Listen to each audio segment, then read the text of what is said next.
नमस्कार दोस्तों, स्वागत है अपने YouTube channel top trending GK में। दोस्तों इस वीडियो में देखने वाले हैं ICAR IARI की तरफ से जो टेक्नीशियन का 28 फेब 2022 को एग्जाम कंडक्ट हुआ है। तो इसके फर्स्ट प्लस सेकंड शिफ्ट का ऑलरेडी वीडियो डाल दिया था, थर्ड शिफ्ट का वीडियो है ये आज आपको मिल रहा है, जिसमें GK plus science plus social science के 75 में से 60 सवाल हूबहू मिल चुके हैं। आपको बता दूँ 1 मार्च 2022 को ये एग्ज़ाम नहीं हुआ है। नेक्स्ट एग्ज़ाम आपकी 2 मार्च 2022 को कंडक्ट होने वाला है। तो चैनल को सब्सक्राइब करके बेल आइकन क्लिक कर देना। जो भी सवाल होंगे वो आपके 100% रियल और ऑथेंटिक होंगे। साथ ही साथ एक्स्ट्रा फैक्ट सहित कवर करने वाले हैं, आने वाले शिफ्ट के लिए काफ़ी इंपॉर्टेंट है। तो 75 में से 60 सवाल आपने किसी भी चैनल पर नहीं देखा तो इस एफर्ट के लिए चैनल सब्सक्राइब कर देना, वीडियो लाइक कर देना। और PDF फाइल इसकी आपको वैसे फर्स्ट प्लस सेकंड शिफ्ट की ऑलरेडी टेलीग्राम चैनल पर है और इसकी भी आपको टेलीग्राम चैनल पर मिलने वाली है। लिंक डिस्क्रिप्शन बॉक्स में है, क्लिक करके टेलीग्राम चैनल ज्वाइन कर लेना। इन सभी कैंडिडेट का बहुत बहुत धन्यवाद जिन्होंने रियल और ऑथेंटिक सवाल है वो टेलीग्राम पर सेंड किए हैं। तो ये सभी जीके के सवाल, साइंस के सवाल कवर करें। उससे पहले आपके लिए बेहतरीन डील जिसका आज लास्ट डेट है।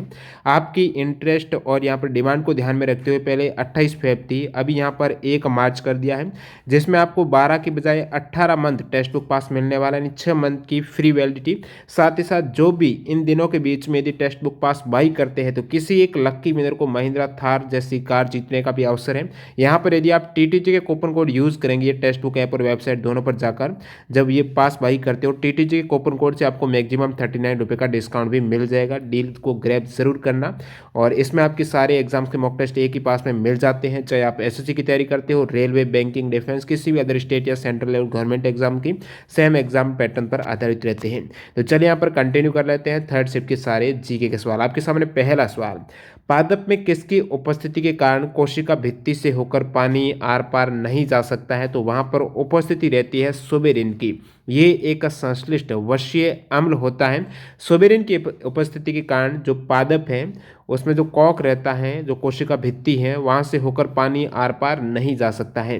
अगला सवाल यहाँ पर आपको पूछा है, जो होयसालेश्वर टेम्पल है वो किस शैली में निर्मित है? होयसालेश्वर टेम्पल है, ये है कहाँ पर? तो हलबिद्दू कर्नाटक में स्थित है। होयसाल वास्तु शैली है, इस आर्किटेक्चर स्टाइल का नाम ही होयसाल वास्तु शैली है और भगवान शिव को समर्पित यहाँ पर मंदिर है। और वैसे इस शैली की बात करें, प्रमुख 3 मंदिर आते हैं होयसाल शैली में निर्मित हैं, जिसमें बेलूर में जो चेनाकेशव मंदिर है, और जो आपको पूछा है हलबिद्दू में होयसलेश्वर मंदिर है, और सोमनाथपुरा में जो केशव मंदिर है, ये तीनों ही मंदिर इस शैली में निर्मित है, जरूर याद रखना। अगला सवाल यहाँ पर, अवतल दर्पण में यदि वस्तु को फोकस बिंदु और जो ध्रुव P रहता है इनके मध्य रखें तो प्रतिबिंब की स्थिति क्या होगी? तो अवतल दर्पण में सारी स्थिति फर्स्ट और सेकंड शिफ्ट में मैंने ऑलरेडी बताया है, जो यहाँ पर भी रिपीट हुआ है। तो यदि आप एक ऐसी विषम स्थिति है, बाकी अवतल दर्पण में जितने भी प्रतिबिंब बनते हैं वो आपके वास्तविक होते हैं, उल्टे होते हैं, और इसमें प्रतिबिंब बनेगा वो सीधा और आभासी होगा, क्योंकि जो फोकल F और P के मध्य यदि आप ऑब्जेक्ट रखेंगे उस केस में उसकी इमेज है वो पीछे की ओर बनेगी और सीधी बनेगी। ठीक है, सीधी बनेगी और आभास होगा, पीछे की ओर विवर्तित रहेगी, वो बड़ी रहेगी। नेक्स्ट वाला यहाँ पर यूनानी विचारक एरिस्टोटल जो अरस्तु है, इन्होंने जीवों का वर्गीकरण किस आधार पर किया है? तो आवास आधार रहा है, जिसमें इन्होंने वर्गीकरण किया है जलीय जीव, स्थलीय जीव, वायवीय जीव में। बाकी बात करूं, अरस्तु ने जीव जगत को 2 समूह वनस्पति और जंतु जगत में बांटा था। पंच जगत प्रणाली किसने दी है? HV टेकर ने 1969 में दी है, जिन्होंने जो पंच जगत प्रणाली में इन्होंने जो जीवों का वर्गीकरण किया है वो मोनेरा, प्रोटिस्टा, फंजाई, प्लांटी और एनिमिलिया में किया है। 3 जगत पत्ती हैं वो अर्नेस्ट हिक्कल ने दी है 1866 में। अगला सवाल लिखते हैं। सवाल है, उज्जीवन स्मॉल फाइनेंस बैंक के मैनेजिंग डायरेक्टर और चीफ एग्जीक्यूटिव ऑफिसर कौन है? तो इससे पहले भी आपको पूछा हुआ है इसी आपकी 28 फेब में, जिसमें इनसे पहले का पूछा था। वर्तमान में जो इटीरा डेविस है, इनसे पहले नितिन चुग थे। नीति आयोग के उपाध्यक्ष की नियुक्ति कौन करता है? प्रधानमंत्री के द्वारा नीति आयोग के उपाध्यक्ष की नियुक्ति की जाती है, जो कि आप कह सकते हो नीति आयोग के अध्यक्ष के द्वारा। कौन होते हैं? पदेन अध्यक्ष प्रधानमंत्री होते हैं। नीति आयोग के प्रथम उपाध्यक्ष रहे हैं अरविंद पनगड़िया, वर्तमान में उपाध्यक्ष है राजीव कुमार हैं। जो चीफ एग्जीक्यूटिव ऑफिसर है नीति आयोग के वो अमिताभ कांत हैं। नीति आयोग का गठन 1 जनवरी 2015 को हुआ है। अध्यक्ष हो जाएंगे PM नरेंद्र मोदी। अगला सवाल यहाँ पर, यूनाइटेड नेशंस डेवलपमेंट प्रोग्राम जो UNDP है उसके द्वारा जारी ह्यूमन डेवलपमेंट इंडेक्स मानव विकास सूचकांक 2018 का भारत की रैंक पूछ ली है। वैसे 2020 में भारत की रैंक 131वीं है, 2018 में भारत की रैंक 130वीं थी और 2019 में भारत की रैंक 129वीं थी। 2016 में भी 131वीं थी, 2019 में याद रखिएगा 129वीं और वर्तमान में 2020 में 131वीं है आउट ऑफ 189 देशों में से। प्रथम रैंक किसकी है? वो है दोस्तों नॉर्वे की। अगला सवाल, भारत में हरित क्रांति के जनक कौन है? हरित क्रांति के यदि भारत में मैं बात करूं फादर या जनक की, वो है एम.एस. स्वामीनाथन। बाकी जो ग्लोबली अपन बात करें हरित क्रांति की जो शुरुआत 1960 में हुई थी, तो वो किसके द्वारा या फिर उनके जनक कौन है? ग्लोबली नोबेल पुरस्कार जो विजेता भी हैं, नाम है नॉर्मन बोरलॉग हैं, इनको हरित क्रांति का पिता माना जाता है।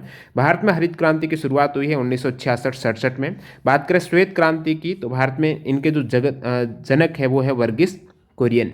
अगला सवाल देखते हैं यहाँ पर, धातु को जंगरोधी बनाने के लिए किस प्रक्रिया जो प्रक्रिया रहती है धातु को जंगरोधी है संक्षारण से बचाने के लिए, उसमें एनोडीकरण किया जाता है या फिर गैल्वेनीकरण की भी प्रक्रिया रहती है, इलेक्ट्रोप्लेटिंग भी है। तो ये काफ़ी प्रक्रिया जो भी आपको विकल्प में मिला होगा। एनोडीकरण में क्या होता है, इसमें विद्युत धारा का उपयोग किया जाता है और किसी की कोई भी धातु है इसकी सतह पर प्राकृतिक ऑक्साइड के स्तर को और मोटा किया जाता है ताकि उस पर जंग न लगे।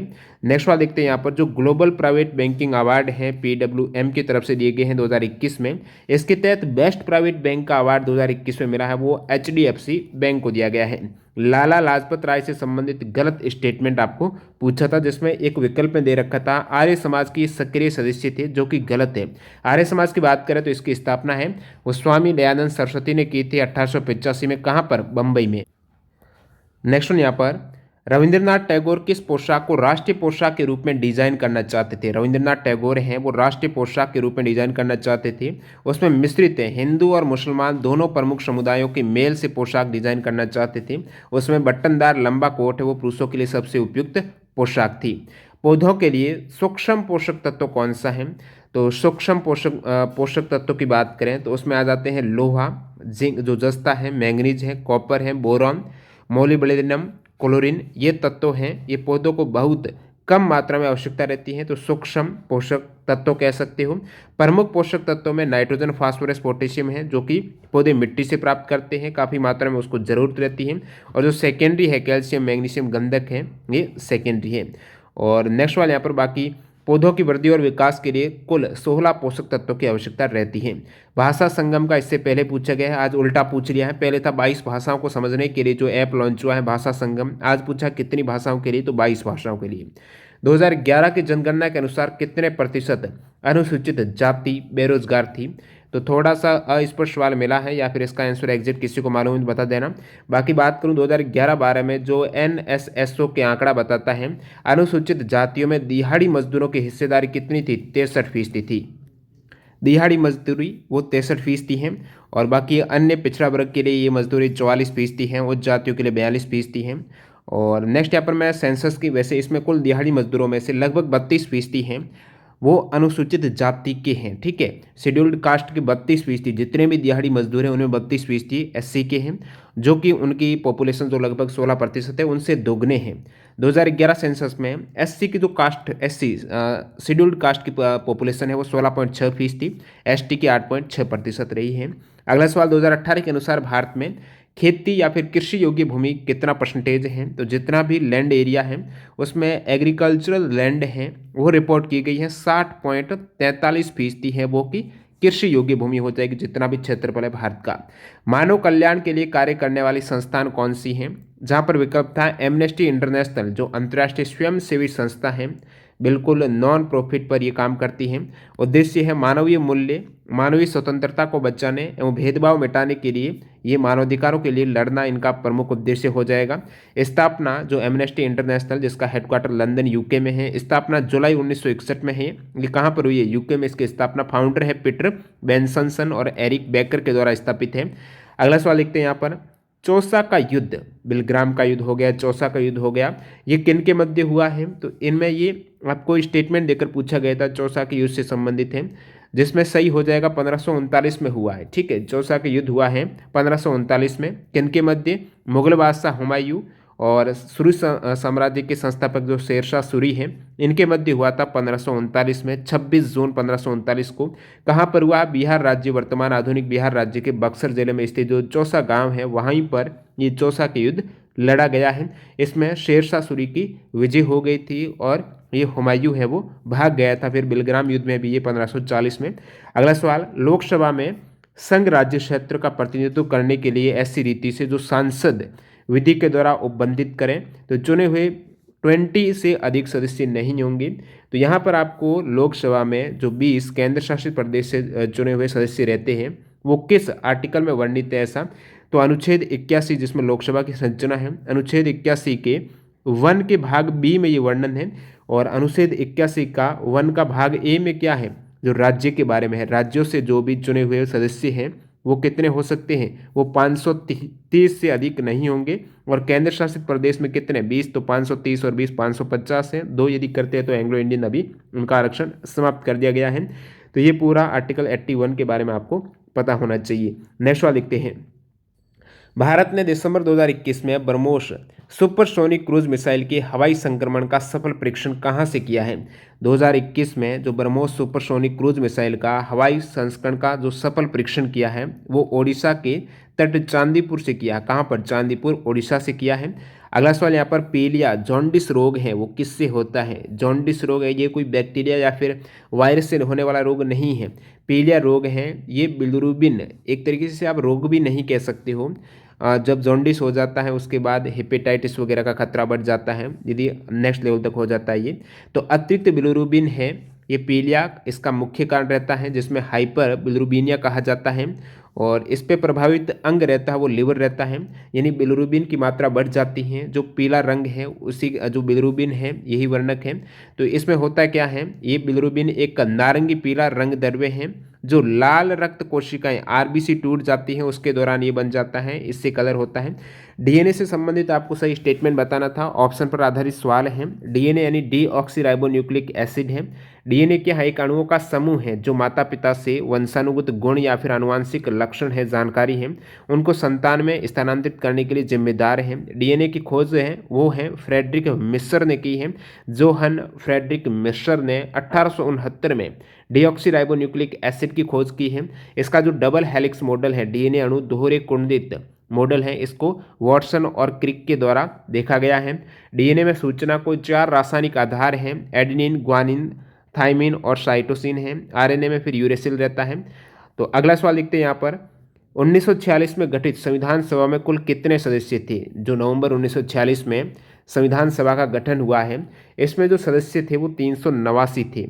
अब यहाँ से एक सवाल पूछा हुआ है एग्जाम में, दिल्ली पुलिस में पूछा गया था, कौन सी रियासत से सबसे ज़्यादा सदस्य थे संविधान सभा में? तो वैसे टोटल 389 सदस्य रहे हैं जब इसका गठन हुआ, यानी दिसंबर 1946 से जून 1947 तक है। फिर इसमें सदस्य हो गए थे 299 जब संविधान लागू हुआ उस समय तक। तो मैं सबसे ज़्यादा प्रांत की बात करूं तो मद्रास जो रियासत है, मद्रास रियासत से सबसे ज़्यादा सदस्य कौन सी रियासत से था? मद्रास से 49 सदस्य थे। और सेकंड थी बॉम्बे रियासत जिसमें 21 सदस्य थे इस संविधान सभा में। टोटल 389 में। फिर इसमें इलेक्शन हुआ 296 के लिए इलेक्शन हुआ था 1946 में। इनमें सीटों आ गई थी 246 में से 208 सीट थी आईएनसी सदस्य की, और ऑल इंडिया जो मुस्लिम लीग से 73 सीट थी, अदर्स की 15 सीट थी, और बाकी 93 सीट्स हैं वो आपकी थी रियासतों से और ये प्रांतों से थी। ठीक है, और टोटल इस प्रकार 389 सीट हो जाती हैं। अगला सवाल यहाँ पर, बाकी आपको कुछ इंपॉर्टेंट फैक्ट बता दूं, संविधान सभा की जब बात हो ही गई है तो संविधान सभा की प्रथम बैठक 9 दिसंबर 1946 को, जिसमें अस्थायी अध्यक्ष के रूप में थे सच्चिदानंद सिन्हा।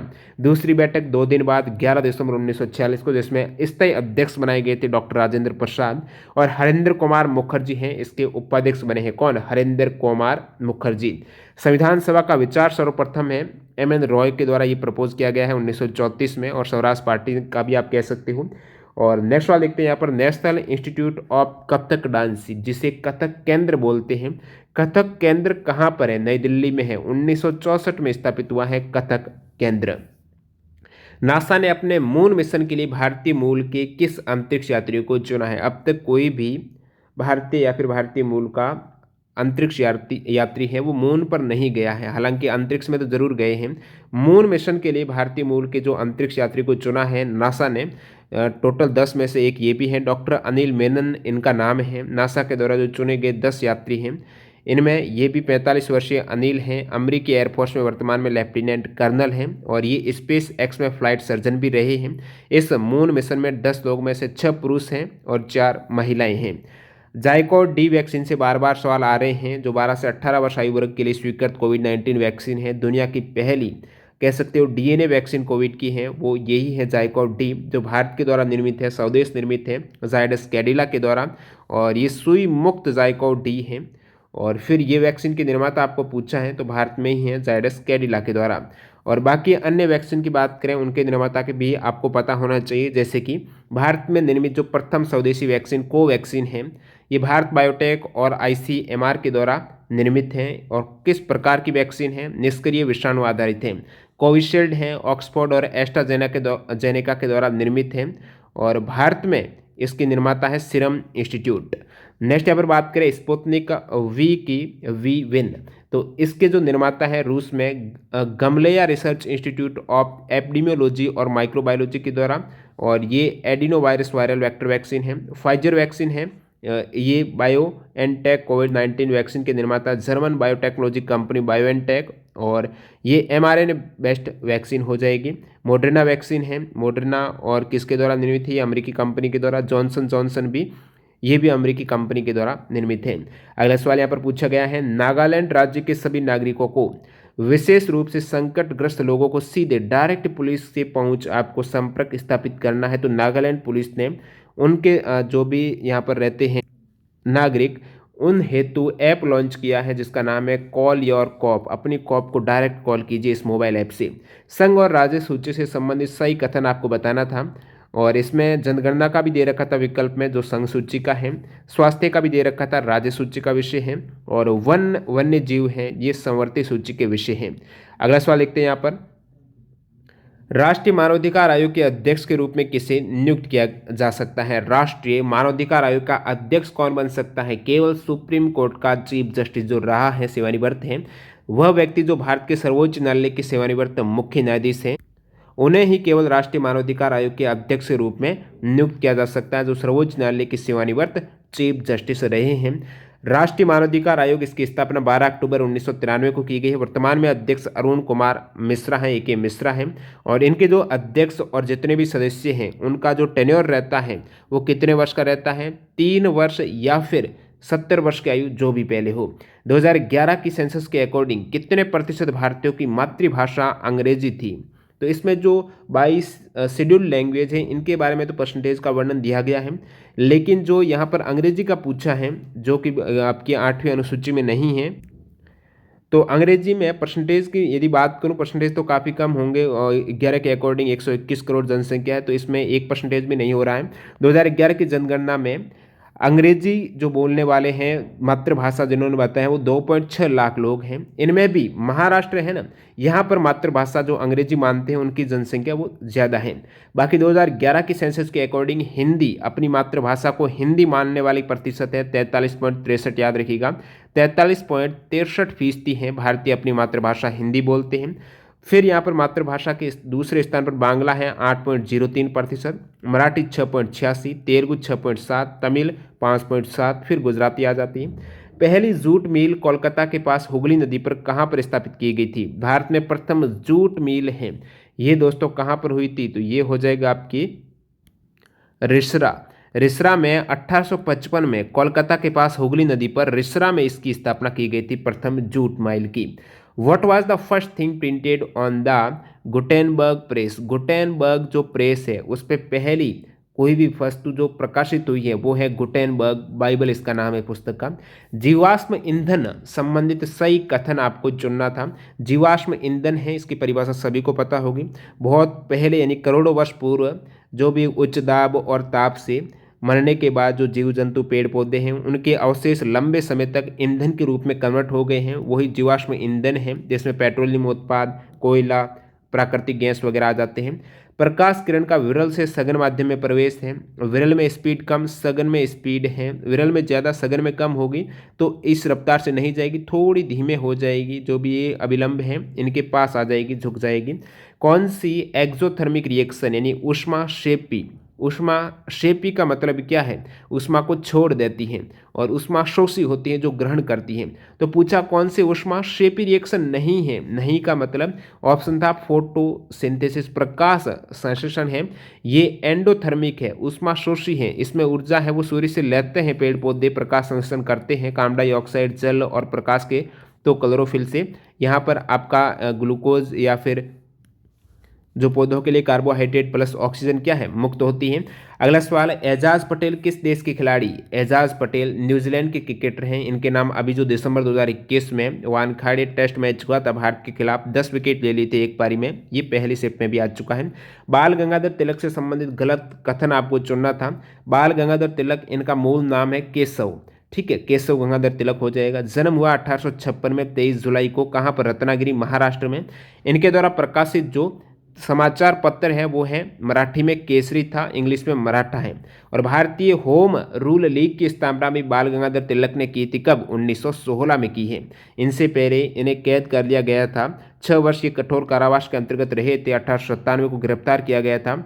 उस समय जो देशद्रोह उन पर लगाया गया था ब्रिटिशों के द्वारा, और इन्होंने ब्रिटिश सरकार की नीतियों का विरोध किया इसलिए। और फिर यहाँ पर गीता रहस्य नामक पुस्तक है, ठीक है, भागवत गीता से इन्होंने गीता रहस्य नामक पुस्तक की रचना की है लोकमान्य बाल गंगाधर तिलक ने। कहाँ पर, जेल में की थी, जो मांडले जेल में ये कैद थी, बर्मा में। इनके द्वारा लिखित एक अन्य पुस्तक भी है, द ओरियन, इनका नाम हो जाएगा पुस्तक का। बाकी गर्म दल के ये नेता रहे हैं, लोकमान्य तिलक हैं। लाला लाजपत राय, बिपिन चंद्र पाल हैं, ये शामिल थे। इनके द्वारा नारा है स्वराज्य मेरा जन्मसिद्ध अधिकार है, मैं इसे लेकर रहूंगा। कौन सी भारतीय महिला खिलाड़ी ने ओलंपिक में 2 मेडल जीते हैं। तो पीवी सिंधु आपको पता ही होगा, 2016 में ब्राजील में सिल्वर मेडल जीता है, 2020 टोक्यो ओलंपिक में कांस्य पदक जीता है, 2 मेडल जीता है। कौन सी भारतीय महिला खिलाड़ी है, महिला के केस में। बाकी पुरुष के केस में सुशील कुमार ने 2 मेडल जीत चुके हैं। कुश्ती में, रेसलिंग में 2008 में इन्होंने कांस्य जीता है, 2012 में इन्होंने सिल्वर जीता है। तो पुरुष में सुशील कुमार, पीवी सिंधु हो जाएगी सेकेंड। और बाकी टीम प्रतिस्पर्धा की बात करें तो लगातार यहाँ पर भारतीय हॉकी टीम ने 6 ओलंपिक में गोल्ड जीते हैं, लगातार 6 ओलंपिक में गोल्ड जीते थे भारतीय हॉकी टीम ने 1928 से 56 के मध्य। बाकी ओलंपिक पदक जीतने वाली पहली भारतीय महिला है वो कर्णम मलेश्वरी है। ओलंपिक में पदक जीतने वाली प्रथम भारतीय महिला कर्णम मलेश्वरी हो जाएगी, जिन्होंने वेट लिफ्टिंग में 69 किलोग्राम भार वर्ग में 2000 की सिडनी ओलंपिक में कांस्य पदक जीतकर ये नया कीर्तिमान रचा। ओलंपिक पदक जीतने वाली भारत की पहली महिला पहलवान, प्रथम पहलवान महिला कौन है जो ओलंपिक में मेडल जीता है, साक्षी मलिक। ओलंपिक में पदक जीतने वाली प्रथम भारतीय एथलेटिक्स कौन रहे हैं, नीरज चोपड़ा है, 87.58 मीटर का थ्रो करके गोल्ड मेडल जीता है। व्यक्तिगत प्रतिस्पर्धा में प्रथम गोल्ड आया भारत का अब तक किसी भी इवेंट में, व्यक्तिगत इंडिविजुअल में। वैसे टीम में तो हॉकी का था, लेकिन व्यक्तिगत में अभिनव बिंद्रा ने 2008 के बीजिंग ओलंपिक में गोल्ड जीता है शूटिंग में। और फिर यहाँ पर ओलंपिक में भारत का पहला व्यक्तिगत पदक है, ये मैं बता दिया है, जो खाशाबा दादा साहेब जादव ने जीता था फ्री स्टाइल कुश्ती में। ओलंपिक का प्रथम इंडिविजुअल कोई भी मेडल है ये 1952 में। बाकी अब तक भारत के टोटल कितने मेडल हो गए हैं, टोक्यो ओलंपिक 2021 तक भारत के कुल मेडल हो गए हैं 35, जिसमें 10 गोल्ड, 9 सिल्वर, 16 ब्रॉन्ज है। डब्ल्यूटीओ से संबंधित गलत कथन आपको बताना था। डब्ल्यूटीओ यानी वर्ल्ड ट्रेड ऑर्गेनाइजेशन स्थापना 1995 में की गई है 1 जनवरी को। सदस्य देश 164 हैं और वर्तमान में जो डायरेक्टर जनरल है, 7वें डायरेक्टर जनरल हैं, उनका नाम है नगोजी ओकोंजो एवेल्या। और ये फर्स्ट वुमन है या फिर फर्स्ट अफ्रीकन कह सकते हो जो कि डायरेक्टर जनरल रही है डब्ल्यूटीओ की। अगला सवाल, आरबीआई से संबंधित गलत कथन है, विकल्प पर आधारित है। बाकी आरबीआई की स्थापना 1935 को ही है, 1 अप्रैल को। आरबीआई का जो लोगो है, इनसे प्रीवियस एग्जाम में सवाल पूछा गया है। लोगो में क्या है, ताड़ का वृक्ष है, इसके नीचे क्या है, टाइगर है। और reserve bank of India act के तहत ये स्थापित हुई है, 1934 वाला एक्ट है। वर्तमान में गवर्नर शक्तिकांत दास है, प्रथम ओ स्मिथ रहे हैं, हेडक्वार्टर इसका मुंबई में है। बाकी आरबीआई का राष्ट्रीयकरण हुआ 1 जनवरी 1949 को हुआ है। और आरबीआई में गवर्नर के साथ 4 डिप्टी गवर्नर भी होते हैं। वर्तमान में T Ravishankar, M Rajeshwar Rao, M D Patra, M K Jain है डिप्टी गवर्नर। महात्मा गांधी जी और डॉक्टर भीमराव अम्बेडकर के बीच में पूना पैक्ट कब हुआ है, पूना पैक्ट हुआ था 1932 में। पूना समझौता भीमराव अम्बेडकर और महात्मा गांधी के मध्य जो सेकेंड गोलमेज सम्मेलन है उनके बाद हुआ था पुणे की यरोदा सेंट्रल जेल में। 24 सितंबर 1932 को हुआ है। समझौते में जो दलित वर्ग के लिए पृथक निर्वाचक मंडल को यहाँ पर समाप्त कर दिया है और दलित वर्ग के लिए आरक्षित सीटों की संख्या प्रांतीय विधान मंडलों में जरूर 71 से बढ़ाकर 147 की गई है। अगला सवाल, गांधी जी के नेतृत्व में 1942 में कौन सा आंदोलन हुआ है? भारत छोड़ो आंदोलन 1942 में। इसकी जो प्रस्ताव पारित हुआ था वो 8 अगस्त 1942 को मुंबई के ग्वालियर टैंक मैदान में अखिल भारतीय कांग्रेस महासमिति ने भारत छोड़ो आंदोलन का प्रस्ताव है वो रखा था। ये आंदोलन महात्मा गांधी के द्वारा मुंबई अधिवेशन में शुरू किया गया है। भारत छोड़ो का नारा है ना, ये तो मेहर अली ने लिखा था, गांधी जी ने आगे लोगों तक पहुंचाया था। भारत में कौन सी सबसे ऊंची अखंड यानी केवल एक ही स्टोन से, जैसे कि ये ग्रेनाइट से, एक ही ग्रेनाइट स्टोन से फिर उसको तराचा गया, उन पे यहाँ पर ये सभी मूर्तियाँ वगैरह उकेरी गई है। एक ही जो स्टोन है यहाँ पर ग्रेनाइट का जो राह है, जो सबसे टेलेस्ट है, सबसे बड़ा है, वो कौन सा सबसे ऊंचा अखंड मूर्ति है? वो गोमतेश्वर स्टेचू है। 57 फीट की हाइट है, 17 मीटर कह सकते हो। विंध्यागिरी पहाड़ी पर है और ये है कहाँ पर? श्रवणबेलगोला कर्नाटक में स्थित है। बाकी एक ही स्टोन से निर्मित एक और यहाँ पर जो आता है मंदिर, वो कैलाश टेम्पल है, एलोरा। अगला सवाल देखते हैं यहाँ पर, बरखान कहाँ पर होते हैं? बरखान की बात करें तो रेगिस्तान में जो अर्धचंद्राकार स्तूप रहते हैं ना, बालू का स्तूप, वो बरखान रेगिस्तान में एक ही डायरेक्शन में यदि पवन चलती है उस केस में बन जाता है। महिला टेनिस खिलाड़ी दूसरी बार WTA की साल की सर्वश्रेष्ठ खिलाड़ी चुनी गई। सेकेंड बार एशली बार्टी हो जाएगा। एशले बार्टी वैसे बात करें 2021 में विंबलडन महिला एकल विजेता रही हैं। 2022 में ऑस्ट्रेलिया ओपन की विजेता भी ये हो चुकी हैं एशले बार्टी महिला एकल की। IMF से संबंधित आपको सही कथन बताना था, जिसमें एक कथन ब्रेटन वुड्स सम्मेलन का था। इसके तहत ये IMF और IBRD की स्थापना की गई है ब्रेटन वुड्स सम्मेलन 1944 के तहत। फिर इसको ये संचालित लागू हुआ एक तरीके से 27 दिसंबर 1945 को इनका कार्य शुरू हुआ अंतर्राष्ट्रीय मुद्रा कोष का, जो कि ब्रिटेन वुड्स सम्मेलन के बाद इसकी स्थापना की गई है। और वर्तमान में IMF में सदस्य देश 190 हैं। MD मैनेजिंग डायरेक्टर हैं क्रिस्टीना जॉर्जिवा, जो कि बुल्गारिया से हैं। प्रथम deputy managing director Gita Gopinath हैं। हेडक्वार्टर वाशिंगटन DC में है। लोहे पर जंग लगना किस प्रकार की अभिक्रिया है? तो ये ऑक्सीकरण हो जाएगी, ऑक्सीडेशन रिएक्शन है। लोहे पर जब आयरन्स पर ऑक्सीजन और जल की क्रिया होगी तो ये बन जाएगा, जो कि ऑक्साइड कनेक्ट हो रहा है तो ऑक्सीडेशन है। 2018 सर्वे के अनुसार केरल की साक्षरता दर, केरल की वर्तमान में जो साक्षरता दर है वो 96.2% हो जाएगी, जो कि प्रथम स्थान पर है। ये नेशनल स्टेटिकल OP सर्वे 2018 का रिजल्ट 2020 में जो बताया है इन्होंने, इसके अकॉर्डिंग सबसे साक्षर राज्य केरल है, उसके बाद दिल्ली है, फिर उत्तराखंड है, फिर हिमाचल प्रदेश है। सबसे यहाँ पर साक्षरता दर कम किसकी है? आंध्र प्रदेश की है 66.4%। इंडिया की ओवरऑल इस सर्वे के मुताबिक साक्षरता रेट है 77.7%। और 2011 के वेस्ट सेंसस के अकॉर्डिंग केरल की साक्षरता थी वो 93.91 थी और इंडिया की थी 74%। विनेगर जो सिरका है, इसमें कौन सा तत्व नहीं होता है? एसिटिक एसिड में होता है विनेगर, सिरका। तो ये आप कह सकते हो कार्बन है, हाइड्रोजन है, तो इसमें ये वाले एलिमेंट होते हैं, ऑक्सीजन वगैरह। मिट्टी क्या है? मिट्टी क्या है? ये विकल्प थे, तो मिट्टी यौगिक नहीं मिश्रण है। ठीक है, मिट्टी कार्बनिक पदार्थ है जिसमें खनिज, गैस, तरल पदार्थ, जीवों का क्या है? मिश्रण है। भारत, पाकिस्तान एवं चीन कब तक GDP एवं प्रति व्यक्ति आय समान थी? तो इसका आंसर जिनको एग्जैक्ट रूप से पता है, बाकी जहाँ तक मेरे को लगता है 1960 तक भारत, पाकिस्तान और चीन तीनों की एक समान थी। उसके बाद यदि ऑप्शन आपको थे वो कमेंट करके बताना। दृष्टि दोष संबंधित फिगर से बताना था। अब कुछ सवाल हैं, ये 51 तो एग्जैक्ट सवाल आपके सामने हैं और कुछ सवाल स्टूडेंट को सही याद नहीं रहे, तो 5-6 सवाल ये भी है, आप देख लीजिएगा। दृष्टि दोष जो निकट दृष्टि, दूर दृष्टि, जो भी रहा होगा फिगर थी, वो आपको बताना था कौन सा है। सोडियम बाइकार्बोनेट में कौन सा एसिड मिलाया जाता है? ये भी थोड़े अस्पष्ट सवाल है, स्पष्ट जो भी पता है कमेंट सेक्शन बता सकते हो किस टाइप से एग्जैक्ट सवाल थी। प्रतिबिंब की स्थिति लंबाई निकालने संबंधी क्वेश्चन था। प्रतिरोध पर एक न्यूमेरिकल, विभवांतर पर न्यूमेरिकल था। सांद्रता पर भी एक क्वेश्चन पूछा गया था। बैंक ऑफ बड़ौदा का कोई MOU हुआ है, करंट अफेयर्स का ये सवाल है, तो क्या कौन सा MOU पर बात हो रही थी? एक सवाल यहाँ पर पूछा है फ्रेंच रिवॉल्यूशन के बारे में सही कालक्रम है, ये कुछ ऑप्शन उन्होंने बताया स्टूडेंट ने, तो ये कुछ सही रूप से सवाल नहीं मिले, जो लास्ट वाले आप देख सकते हो। बाकी एग्जैक्ट यहाँ पर सबसे ज़्यादा सवाल मैंने आपको बताने की कोशिश की है, जो कि आपके 28 फरवरी को ये एग्जाम हुआ ICAR का टेक्नीशियन का। थर्ड सेट में ये सारे सवाल पूछे गए हैं और इसकी PDF फाइल आपको टेलीग्राम चैनल पर मिलने वाली है। लिंक डिस्क्रिप्शन बॉक्स में क्लिक करके ज्वाइन कर सकते हो। और जो भी कैंडिडेट अभी तक टेस्ट सीरीज ज्वाइन नहीं किए, सारे एग्जाम्स की कोई भी एग्जाम की तैयारी करते हो, चाहे आप स्टेट लेवल की करते हो, सेंट्रल की, अभी टेक्स्ट बुक पर अवसर है। 12 की बजाय आपको 18 मंथ की वैलिडिटी मिल रही है इसी पास में। और TTJ कूपन कोड यूज़ करना ना भूलें। मिलते हैं नए वीडियो के साथ। वंदे मातरम, जय हिंद दोस्तों।